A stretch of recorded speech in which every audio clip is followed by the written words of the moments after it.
man on man marking, seat on seat marking. They seem to think that they are on the higher side of this 141. However, people we spoke to on ground. So for example, even when you went to Mokama, in a tola where you had the Bhumihars, you had the JDU ahead. In a tola where you had, the RJD supporters or the Yadavs, you had the Yadavs ahead. So it's very strong caste-based voting that has happened in Bihar.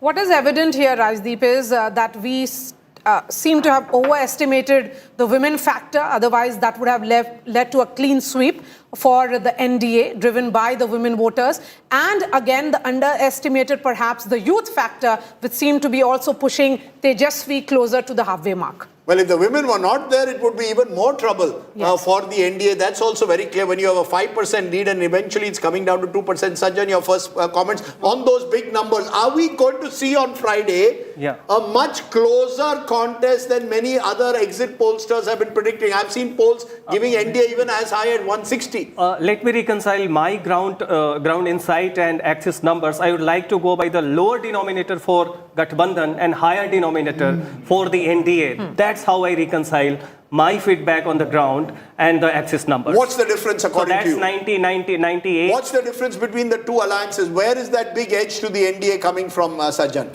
So that's again, the Mahila factor is there. That was very much visible. And two, Tejasvi's traction in 2020 was beyond the core constituency, right? That's something that we did not see this time beyond Muslims and Yadavs. Here and there, because of the candidate factor, you see the traction. But Tejasvi as a person who is appealing, who is someone who is making a mark in the mindset, that is something that we did not see happening in 2020. Was that was a fresh Tejasvi. This time he was seen more as a leader of the Yadavs, not as a leader of the youths. Okay, right? that's a contentious point. I'll just add one element to that. The 2020 elections, remember, were held in the backdrop of COVID. Lots of migration, lots of anguish and anxiety that people faced. Tejasvi, with his promise of 10 lakh jobs, which was achievable, or was a dream that people believed could be realized, was able to attract people at that time. Again, the Congress let him down, if you recall. I've always believed 2020 was Tejasvi's election to win. But Rajat, your first remarks to the big numbers.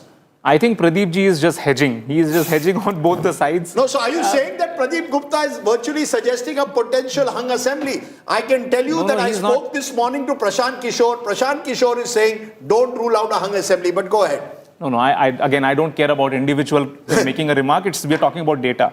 Now, if a data of 2%, you need to look at the maps of how the 2% is localized versus generalized across the state of Bihar.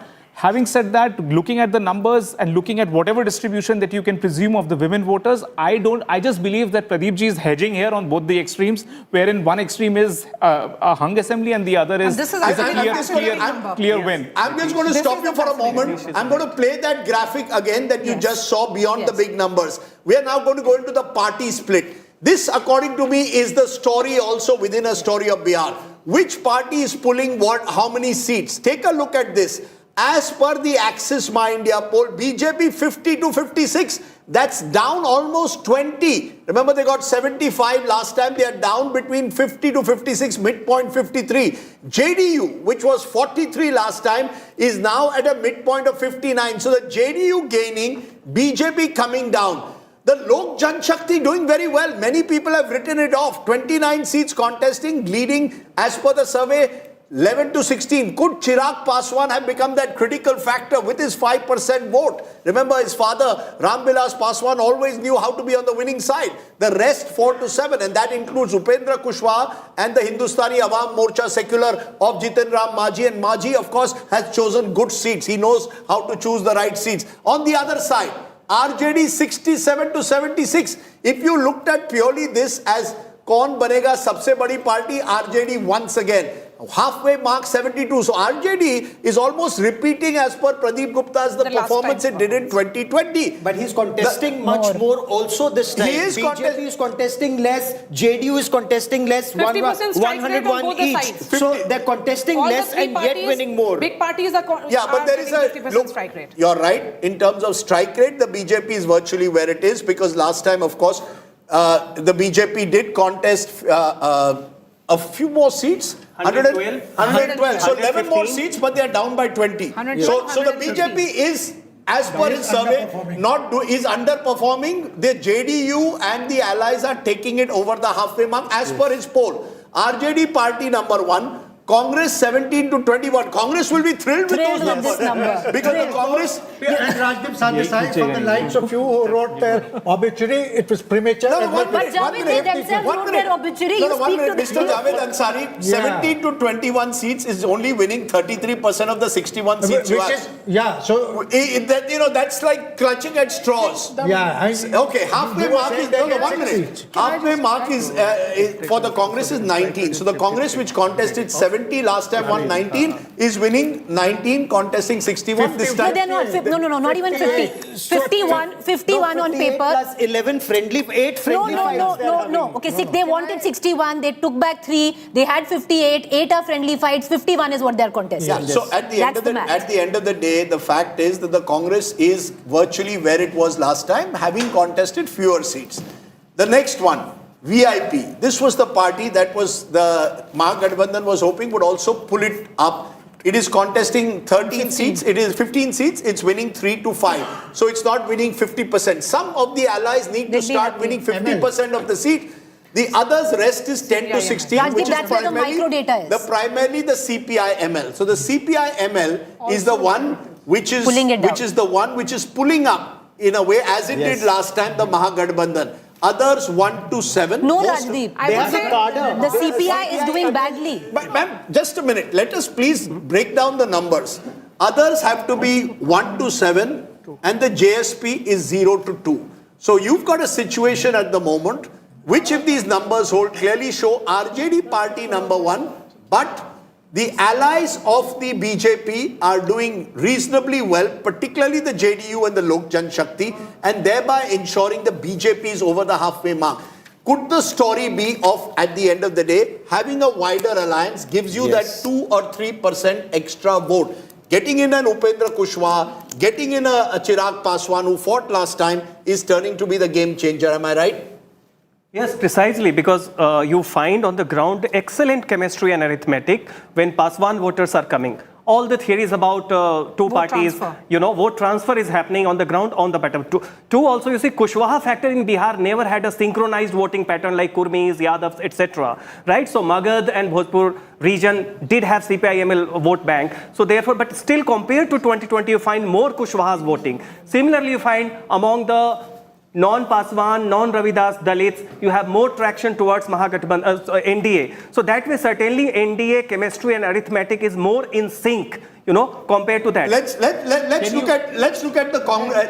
look at two parties. One is BJP, the two national parties. Rajat, if the BJP looks at these numbers, they were delighted last time because they had emerged for the first time as a serious contender for power, just 1 seat behind the RJD.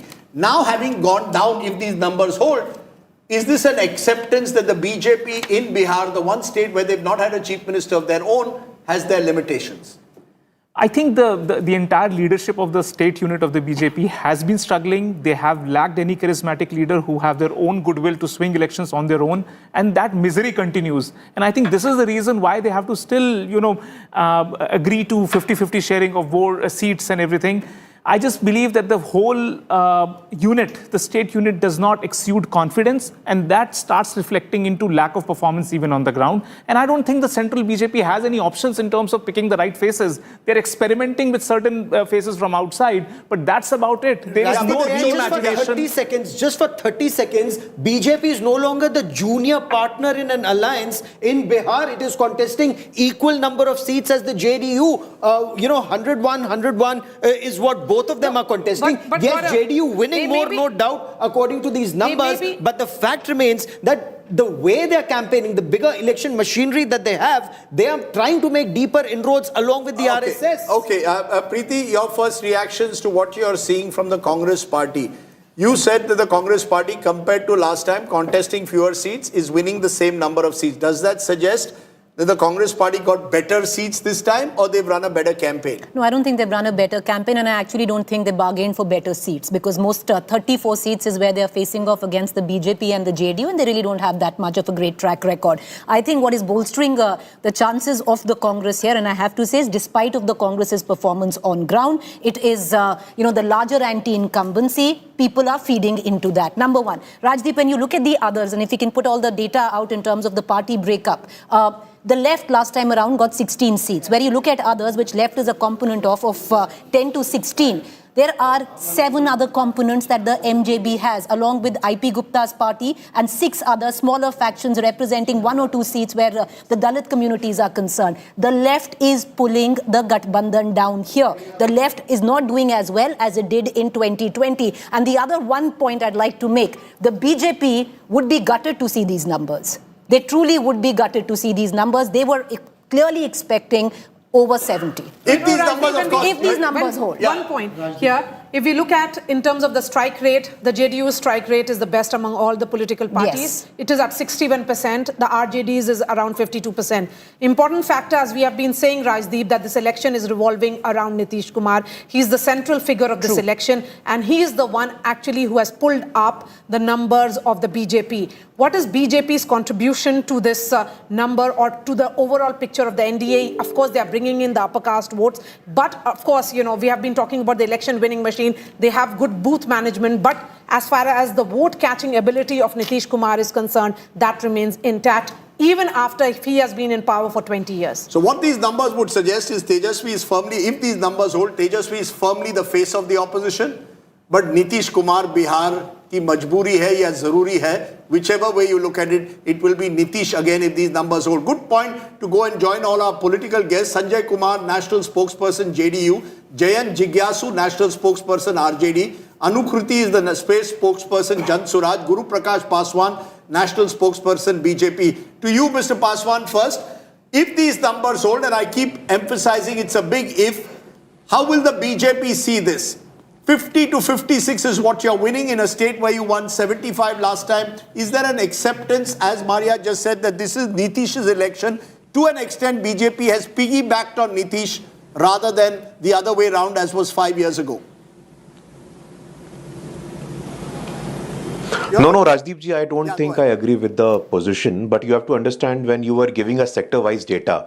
If you look at the sector-wise data, we have very strong leaders. If you look at Champaran, we have Radha Mohan Singh ji, and Radha Mohan Singh ji has been a member of parliament from Motihari for the last 30 years. If you look at the Kosi region, and I'm happy that you have given the data sector-wise and region-wise, from Jhanjharpur, we have a young and dynamic Nitish Mishra as well. So I don't think we do a great amount of disservice by putting the blame on state BJP for that matter. Bihar election are always very intense, and I don't think anyone better than you would understand this perspective. What we fail to understand in this entire calculus is that the consolidation of the EBCs, there are 36 communities.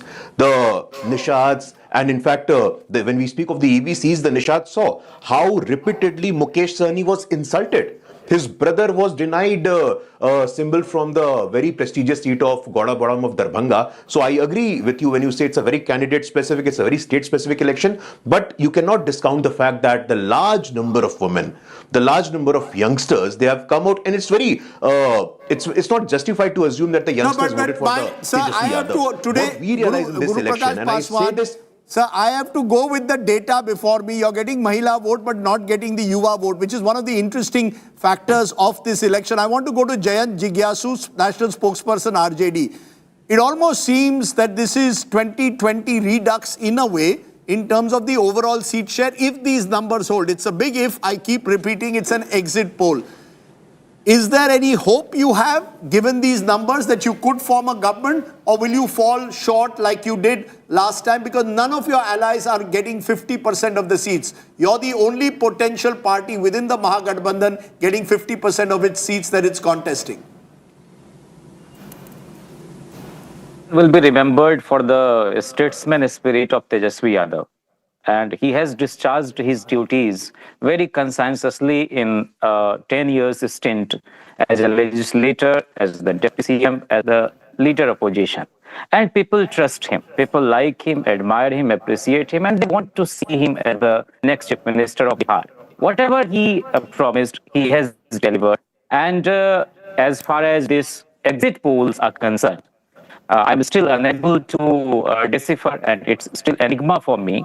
And the very futility of exit polls or opinion polls or any kind of survey.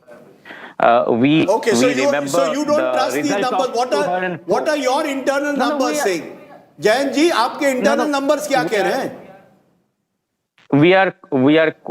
I don't believe in palmistry or any kind of celestial announcement, but I can assure the supporters and members and sympathizers of our alliance that we are quite confident that we are going to form the government.